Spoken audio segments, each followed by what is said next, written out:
Olá a todos e sejam bem-vindos a mais um episódio de Conversas de Café. O meu nome é Francisco Batalha e comigo tenho Daniel Ferreira e Pedro Fortuna. No episódio de hoje vamos falar do futuro da União Europeia. Daniel, achas que, ultimamente, o sentimento eurocepticista tem vindo a crescer? Bom, antes de mais, olá a todos. O sentimento eurocepticista tem vindo a crescer e já não é um fenómeno recente. Ao longo do século XXI tem sido cada vez maior. É certo que durante muito tempo as únicas forças que se opunham ao projeto europeu eram as forças mais à esquerda. Entretanto, devido às mudanças que aconteceram também na política internacional, isso mudou e hoje temos vários partidos, especialmente de direita, nem sempre extrema-direita, como muita gente gosta de dizer, mas de direita também. No entanto, isto há que perceber porque é que estes fenómenos acontecem. O projeto europeu supostamente seria rumo ao eurofederalismo. Todos sabemos que o objetivo era criar os chamados Estados Unidos da Europa, íamos avançando etapa a etapa, só que com os sucessivos alargamentos e com as sucessivas tentativas e com os sucessivos choques entre os países, foi-se percebendo que tentar pôr, por exemplo, húngaros, polacos, portugueses, alemães, também ingleses, numa mesma união à semelhança do que acontece nos Estados Unidos, não iria resultar muito bem. Ou seja, o projeto inicial da União Europeia está muito longe de ser concretizado e acho que há muita gente que acredita que algum dia vamos chegar a esse ponto dos tais Estados Unidos da Europa. Portanto, o que se tem é uma réstia daquilo que se tentou criar e agora parece que os países da União Europeia estão à procura de ver o que é que podem fazer com isso. Houve aquela fase do crescimento exponencial da União Europeia e antes da CEE, que os países cresceram as suas economias, que os países ficaram cada vez mais interligados, que se foi alargando, etc. Portanto, a fase, digamos, do euroentusiasmo, que hoje surge menos. E cada vez que há uma crise, não só económica, mas também, por exemplo, a crise dos refugiados, esta crise mais recente, o Covid-19, cada vez se nota mais a diferença entre as posições, as divergências dos diversos países da União Europeia e, como consequência, obviamente que isso vai aumentando. Já não tanto pela esquerda, mesmo forças que antigamente eram mais eurocéticas. Temos partidos, talvez o caso mais evidente seja o do Syriza na Grécia, que surgiram com uma bandeira de euroceticismo e não são os principais apologistas de desmantelar a União Europeia. Temos muitas forças de direita, por exemplo, a Frente Nacional em França, a Liga Norte na Itália e etc. Eu acho que o crescimento destes partidos eurocéticos está muito relacionado com este tal projeto europeu falido e com as divergências dos países entre si. Eu não acho que a União Europeia, por exemplo, num prazo de 5, 10 anos, do nada vá acabar, mas precisamos de pensar muito bem no que é que fazemos com isto que temos, neste conjunto de países, que muitos têm a mesma moeda, alguns têm os mesmos costumes, que têm fronteiras abertas, livre circulação de pessoas, bens e capitais, e temos também, o espaço Schengen, e temos que perceber o que é que fazemos com isto. Enquanto não houver soluções concretas, é normal que o euroceticismo vá aumentando e que cada vez haja menos inovação e menos transformações dentro da União Europeia que tem. Sim, eu concordo plenamente. Acho que se nós assistirmos, já tivemos momentos, estamos num momento, claro, como o Daniel explicou e bem, em que estão a crescer alguns movimentos de euroceticismo, mas eu, de certa forma, eu acho que muito do que agora tem acontecido, especialmente nestes últimos anos, prende-se muito com o facto das pessoas assistirem a Europa a falhar. E não propriamente assistir-se a um desmantelamento ou a uma saída da União Europeia, por exemplo, como se vê no Brexit. Eu acho que fala-se em alguns países, mas eu acho que nenhum país esteve minimamente próximo que isso acontecesse. Agora, o que eu sinto é que cada vez mais temos sentido que os países falharam, que a União Europeia falhou como um todo, e falhou como um todo depois da crise de 2008 e falhou como um todo agora nesta questão do coronavírus, como já falámos há uns episódios atrás. Portanto, de certa forma, o que eu sinto que o público europeu sente é que estes seriam os momentos para a União Europeia e para os países se assumirem, seja na vertente de solidariedade europeia, mas também seja numa questão de uma resposta concertada e comum a todos os países de lidar com estas situações, porque isso sim seria o que se haveria de esperar que por esta altura já acontecesse, independentemente de estarmos ou não já numa Federação Europeia, nos Estados Unidos da Europa. Pelo menos que mesmo que isso não acontecesse, houvesse essa possibilidade e essa capacidade dos Estados tomarem decisões comuns e pelo menos terem uma linha de ação comum. E o que as crises têm demonstrado é que falta muito, ponto número 1, essa solidariedade entre todos os Estados e ponto número 2, uma grande incapacidade, talvez agora até mais do que nunca, dos Estados concordarem entre si e acordarem entre si numa variedade de medidas. E sem dúvida que a União Europeia teve os seus pontos positivos e que tem feito coisas bastante positivas, mas de certa forma naquilo que interessa e nos momentos mais importantes da mesma, e por exemplo agora o Corona seria um momento crucial para demonstrar que a União Europeia estava de facto, como o próprio nome indica, unida, e falhou claramente. Portanto, eu concordo com o Daniel quando ele diz que a possibilidade de uma Federação Europeia parece muito distante, se é que não é já um sonho esmagado, por assim dizer. Mas a União Europeia, como ela está agora, parece-me, pelo menos a mim, que estaremos muito próximos de atingir o potencial máximo da mesma. Agora, também não me parece que estejamos minimamente próximos portanto, da queda, do início do fim da União Europeia. Sim, primeiro, antes de mais, eu queria mais uma vez insistir nisto dos alargamentos, especialmente a leste, que têm aumentado o número de países na União Europeia cada vez mais divergentes entre si.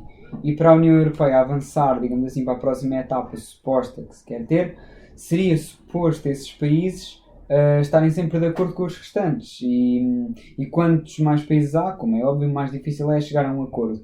Depois, há também a questão das medidas económicas, que normalmente é quase um assunto tabu que ninguém pode tocar, mas nós definirmos metas de déficit, metas de dívida pública, de inflação, etc., etc., para todos os países nos mesmos valores, eu acho que é algo que contribui muito para essas diferenças e para esses atritos entre os vários países.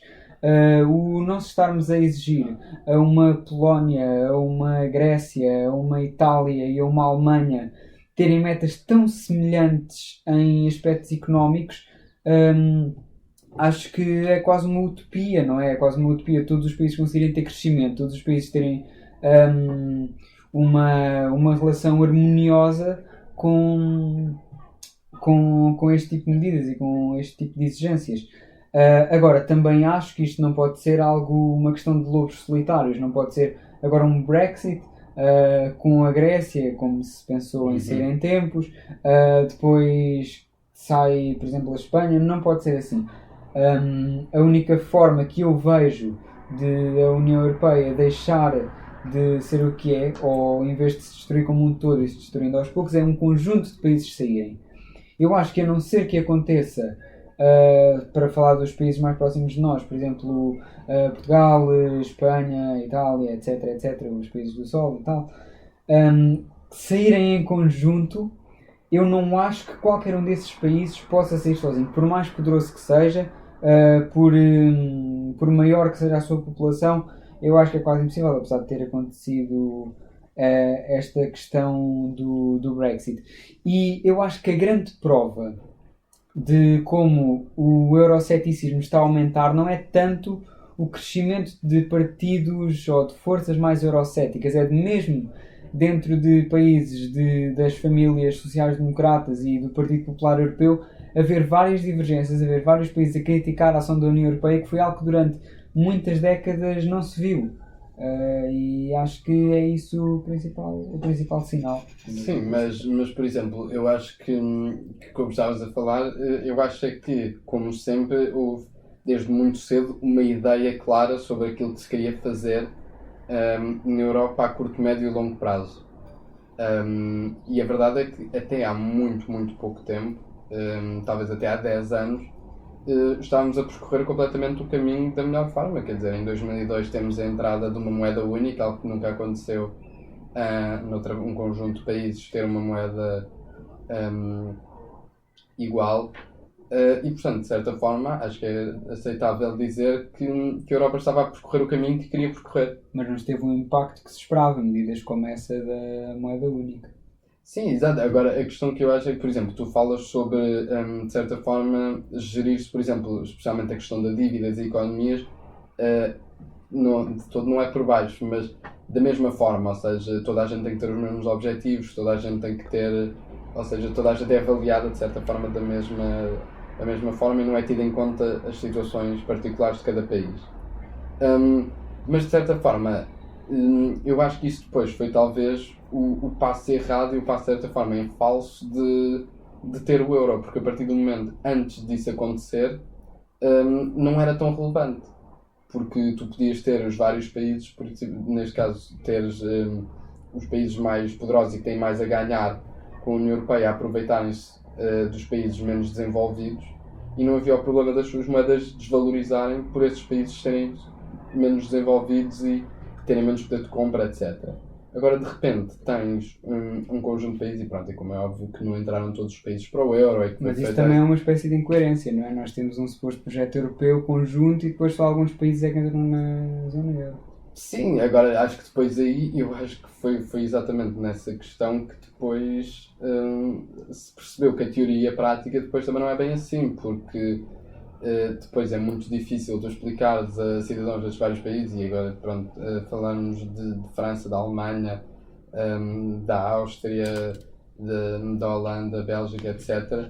E olharmos para esses se olharmos para esses países parece-me muito difícil sustentar a ideia de que teriam que dar muito, não é? Se de facto tivessem entrado todos os países, porque as moedas desvalorizariam imenso.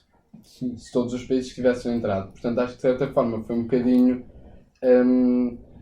se calhar a parte teórica e utópica ou os membros mais utópicos da União Europeia a terem que submeter um pouco àquilo que é a realidade, que se queres manter tipo, o poderio económico e a capacidade de estar numa economia global tipo, enquanto uma grande potência, não nos podíamos ter tipo não poderias ter estes, na altura não eram todo 27, seriam 18 talvez, talvez menos, mas mesmo, por exemplo, o facto de Portugal e a Grécia terem entrado, eu lembro que na altura foi muito complicado e foi muito à rasca, entre aspas, mas de certa forma, por um lado era importante que estes países entrassem, porque, como tu dizes, portanto, por causa da questão do sonho europeu e de continuar o caminho, mas por outro lado parece claro vermos agora, quase 20 anos depois, que muitos destes países não estavam preparados.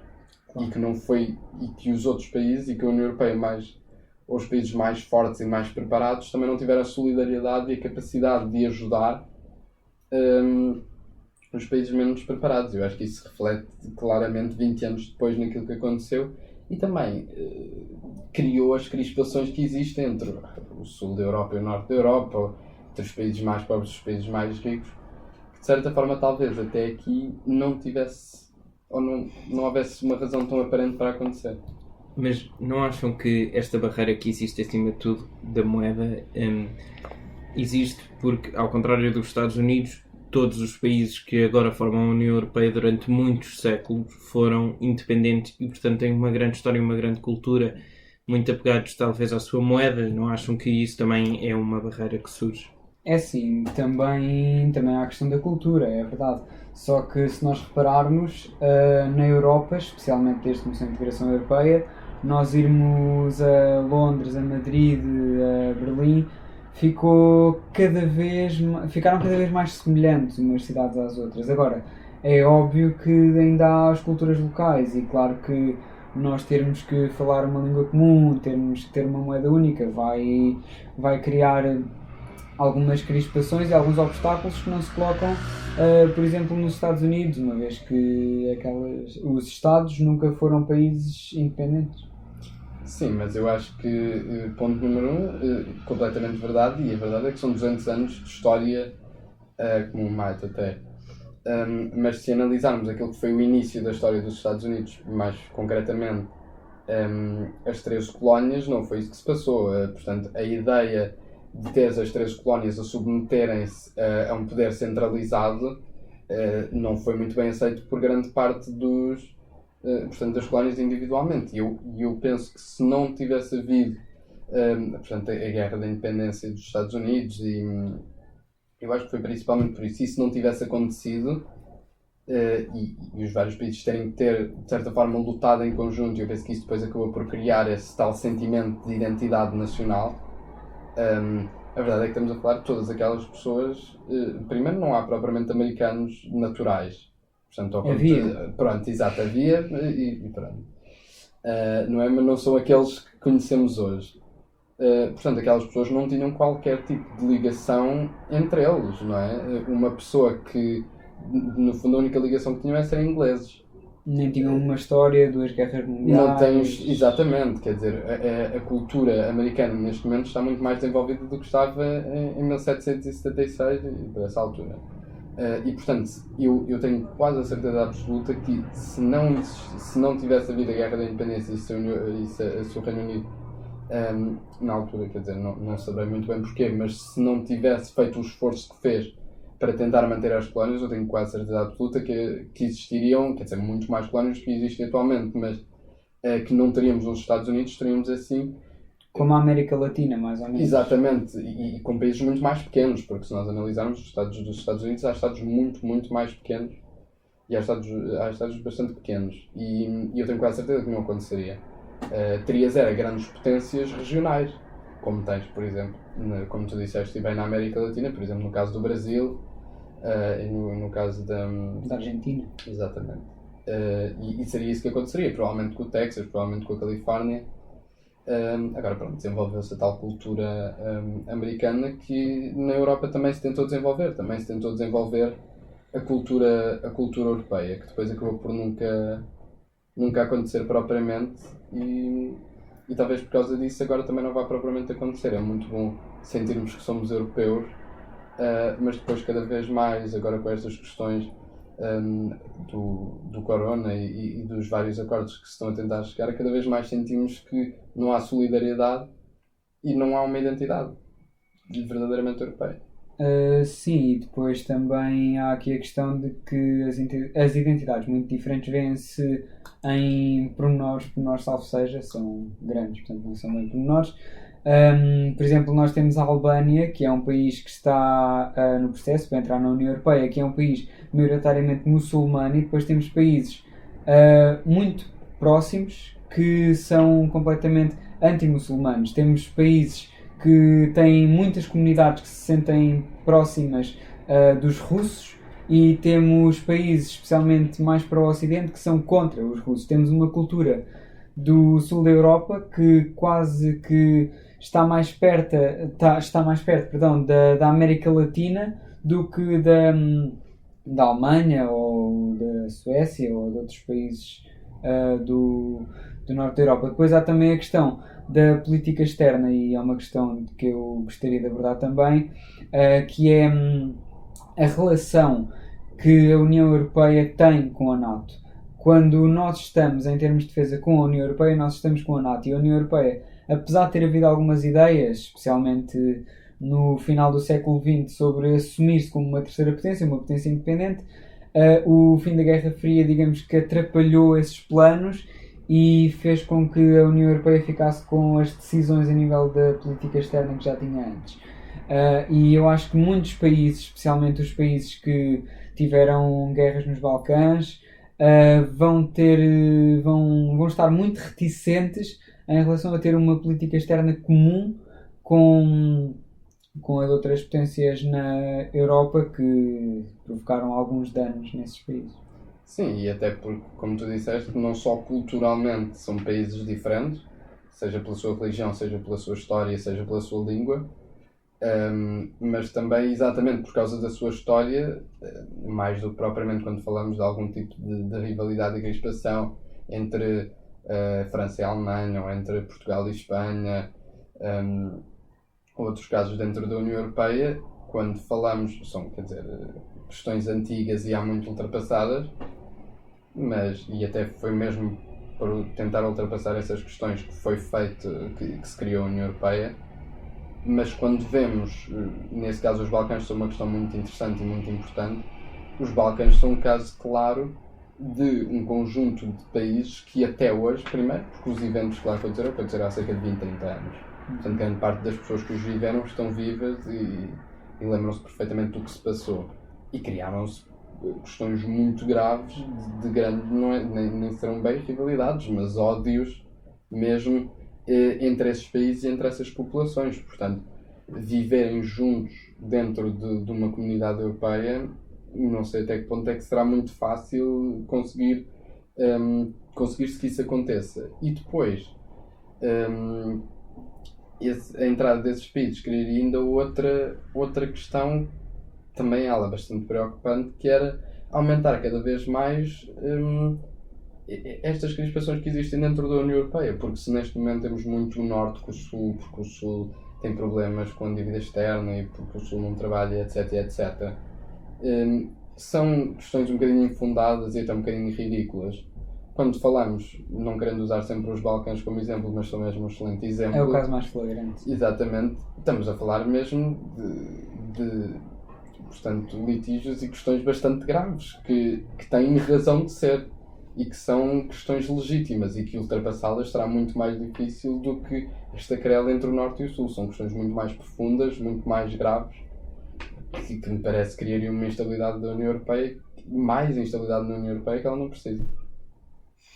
Daniel, no início estavas a falar da construção da União Europeia e eu queria te perguntar qual achas que foi o maior erro na criação da União Europeia. Falaste ao longo do programa da questão do alargamento, acima de tudo, aos países que faziam parte da antiga União Soviética. Achas que isso também foi um problema ou é algo mais recente, nomeadamente a crise de 2008, que levou a uma maior instabilidade? A primeira questão dos alargamentos é claramente um problema. Antes de mais, não foi apenas aos países da antiga União Soviética, foi aos restantes do Bloco de Leste e, por acaso, talvez seja curiosidade apenas, mas os países como a Lituânia, a Estónia, a Letónia, os países que pertenciam à União Soviética até se adaptaram mais facilmente a esta União Europeia do que outros países como a Hungria, como a Polónia, etc. Agora, eu acho que o alargamento não só foi precipitado, como foi feito por uma questão de limitar a interferência da Rússia. Nós, se não tivéssemos alguns desses países de leste a pertencerem à União Europeia, como é óbvio, podia-se estar a passar o que está a passar na Ucrânia. A Ucrânia está neste momento com um Estado que tem uma forte intervenção de militares autoritários e radicais e, por outro lado, tem também a influência da Rússia em certas zonas. Mas não passa só por aí os erros, passa também pela aceleração da integração económica e acho até que é essa a principal questão, porque até se pensarmos bem ao início, à entrada em vigor da moeda única, ninguém levantava grandes problemas quanto à integração europeia, não havia grandes medos, era um caminho que não parecia ter grandes obstáculos. Agora, o euro, para mim, parece-me que foi algo claramente falhado, talvez precipitado, talvez tenha sido mal aplicado, talvez tenha sido cedo demais, talvez tenha sido aplicado em países a mais, em países a menos, não sei, mas eu classificaria esses como os principais erros, além, claro, das políticas económicas que são aplicadas de forma igual a todos os países sem ter em conta as suas circunstâncias particulares e o seu contexto histórico. Sim, eu concordo. Eu acho que se nós analisarmos tudo, eu pelo menos para mim acho que acaba sempre por cair sempre na mesma questão, que é a moeda única. Porque não haveria as questões orçamentais se não houvesse moeda única, ou pelo menos nunca seria tão relevante. Por exemplo, temos a questão da regra dos 3% do déficit. Nada disso seria tão importante, talvez não existisse e talvez não fosse aplicado com tanta rigidez se não fosse essa necessidade de manter estabilidade numa moeda que é de todos os países e que está em circulação em alguns dos países mais importantes e poderosos do mundo. Agora, eu sinto que acaba sempre por ser isso. Agora, penso que esse foi um erro e depois, em 2007, optar por um aumento brutal. A União Europeia quase que, quer dizer, aumenta em 1/3 o seu número de membros e tal como o Daniel disse, quer dizer, estamos a falar de países profundamente subdesenvolvidos, o que levaram a uma enorme necessidade de investimento nesses países e ainda atualmente vemos e que tinham tido nos últimos anos muito agitados. Exatamente. E por isso foi por um lado importante que esses países integrassem, mais uma vez como tu disseste, por causa da Rússia e não só, foi muito importante que eles integrassem a União Europeia. Era preciso estabilidade, mesmo para os próprios países, foi uma decisão bem tomada e que foi importante para esses países. E como é óbvio que há países que... E como é óbvio que há países que reagiram e se adaptaram, como tu também disseste, e bem melhor do que outros. Mas a verdade é que esses países criaram também muitos problemas, não só, estávamos a falar dos Balcãs há bocado, mas esta falta de preparação desses países, por um lado levou, e por isso eu também não percebo também a crítica do norte da Europa com o sul, quando nós vemos que grande parte do investimento da União Europeia, na verdade, neste momento está no leste da Europa. Principalmente a Polónia, dos países que menos contribui e que mais recebe. Mas isso quer dizer, é uma questão que é normal, quando os países acabam de aderir, recebem sempre muitas ajudas. Nós, depois dos anos 80, tivemos... Não, isso claro que sim, isso é normalíssimo, não é isso que eu estou a dizer. A questão é, como é óbvio que isso é normal e a Polónia, penso que foi em 2007 que aderiu, portanto há pouco mais de 10 anos. Mas independentemente disso, acaba por ser, para mim acaba por ser um bocadinho estranho, porque como é, e a Polónia, se nós virmos os dados, a discrepância é enorme, enquanto em Portugal há países que estão bastante equilibrados, por exemplo a Eslovénia e a Eslováquia são dois países, curiosamente, que contribuem portanto, e recebem mais ou menos os mesmos valores em fundos europeus. E no caso da Polónia, o que não é comparável com, por exemplo, Roménias, Bulgárias e outros países que entraram mais recentemente. Portanto, a Polónia é mesmo um caso de enorme investimento por parte da União Europeia, o que pode ou não ser compreensível. Agora, depois também, como tu estavas a falar ou queres falar, sobre a questão da extrema-direita. São países que estão a ter um investimento tão grande na União Europeia, e nós falamos muito estávamos a falar muito de não estarem preparados do ponto de vista económico, mas muitos deles não estavam preparados do ponto de vista cultural, por não terem uma cultura, por terem acabado de sair acabado há cerca de 15 anos de regimes não democráticos e de não ter sido construída muitas vezes. Não, eram regimes não democráticos. É que nem vale a pena minimamente estarmos a ter esta discussão. É que não eram. Pronto. Não eram regimes democráticos. Diga-me um que fosse um regime democrático. Não havia. Portanto, sim, e portanto não havia essa cultura. E durante muitos anos, também não quero dizer que tenha sido por causa disso, durante muitos anos não houve esse problema. Agora, nestes últimos anos, vindo principalmente da Polónia e da Hungria, temos assistido a vários problemas de crises democráticas e de problemas nesse sentido. Diga lá que não eram países democráticos. Calma, calma. Primeiro, acho que um dos argumentos principais da União Europeia que era, digamos assim, que assegurava a democracia dos países, era reconhecido que normalmente quando um país entrava na União Europeia era garantido que o país era totalmente democrático. E quando nós vemos os atropelos à normalidade democrática de países como a Polónia e como a Hungria, e vemos a União Europeia apenas a avisar, e depois temos países como Portugal que querem nacionalizar uma companhia aérea e já é levantada uma série de problemas, começamos a questionar-nos se afinal entrar na União Europeia é um garante de termos uma economia liberal ou se é o garante de termos uma democracia liberal. Acho que Sim, e importa até das começar a- prioridades, o que é mais importante, as questões económicas ou as questões culturais e políticas. Exatamente. Até porque a burocracia na União Europeia vem aumentando conforme o tempo. Mas o ponto é que eu estava a querer chegar, falarmos aqui também da extrema-direita, de países como a Polónia, que recebem bastantes subsídios e depois acabam por muitas vezes ser contra a solidariedade europeia, contra acolher imigrantes. Primeiro importa salientar que as forças mais radicais à direita em países como a Polónia e como a Hungria não são essencialmente forças eurocéticas. Eles não ameaçam sair da União Europeia, eles não ameaçam formar um novo bloco, não fazem, digamos assim, essa chantagem. Eles são contra as políticas que a União Europeia adota em certos aspectos, como o acolhimento de migrantes. E porquê é que estas forças radicais à direita surgiram?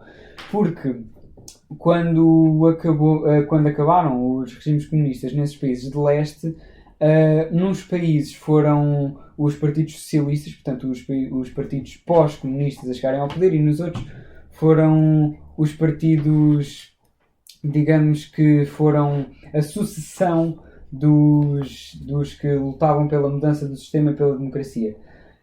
E o que é que acontece? Quer num caso, quer noutro, quer no caso dos partidos pós-comunistas, quer no caso dos novos partidos de direita, adotaram políticas falhadas.